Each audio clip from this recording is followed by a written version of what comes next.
Bonjour, j'ai la joie de vous présenter une nouvelle proposition de l'IFT, l'Institut de formation théologique du diocèse de Rennes, Dol et Saint-Malo. Nous vous proposons les lundis de l'IFT, lundi au cours duquel, dans ce premier semestre, de septembre à février, nous vous proposons de lire l'Ancien Testament. Pourquoi lire l'Ancien Testament? Peut-être parce que nous en avons peut-être pas toujours l'occasion, en dehors de la liturgie, parce que ces textes nous paraissent peut-être un peu plus compliqués que le Nouveau Testament à lire, parce qu'ils véhiculent peut-être, en tous les cas dans notre imaginaire, peut-être, plus que d'ailleurs dans la réalité, des images de Dieu qui nous semblent difficiles, d'un Dieu souvent en colère, d'un Dieu jaloux, peut-être parfois violent, ou même de textes qui paraissent difficiles à lire aujourd'hui dans la liturgie ou dans la méditation personnelle. Et pourtant ces textes ont toute leur place et leur intérêt dans notre vie chrétienne.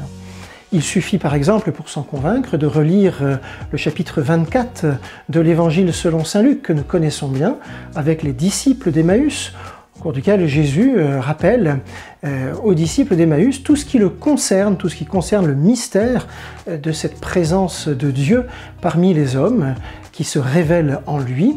Et d'ailleurs, au cours d'une apparition qu'il fait aux apôtres, eh bien, il ouvre leur intelligence à la compréhension des Écritures, notre Ancien Testament actuel. Nous prendrons donc le temps de nous rassembler, de nous retrouver en soirée.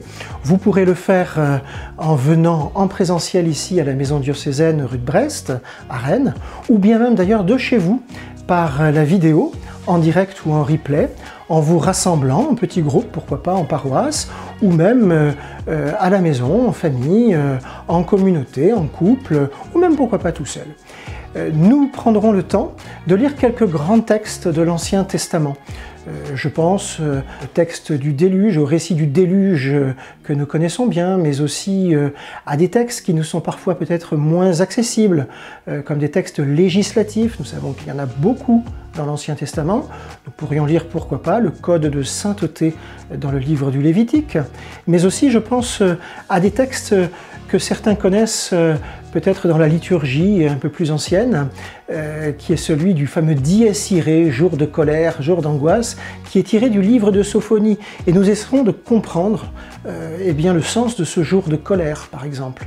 Nous pourrons lire aussi le livre de Ruth, et par là nous intéresser à la question et la place de la femme dans l'Ancien Testament. Nous pourrons lire aussi d'ailleurs dans le livre des Proverbes, toujours sur la question de la place de la femme, le chapitre 31, qui est un poème sur la femme de valeur.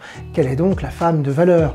Nous lirons aussi des textes de sagesse avec le livre de Job et la question du mal qui n'a cessé de se poser au travers de l'histoire du peuple de Dieu au regard de sa foi. Par là, nous nous introduirons aux différents genres littéraires qui ont composé, qui composent le texte biblique, le texte de l'Ancien Testament. Les comprendre nous donnera, je l'espère, quelques clés de lecture et d'interprétation de ces grands textes de la tradition qui sont fondateurs pour nous. Tout le monde est convié, il n'est pas nécessaire d'avoir déjà eu un parcours biblique par derrière ou de grandes connaissances pour venir s'inscrire à ce parcours.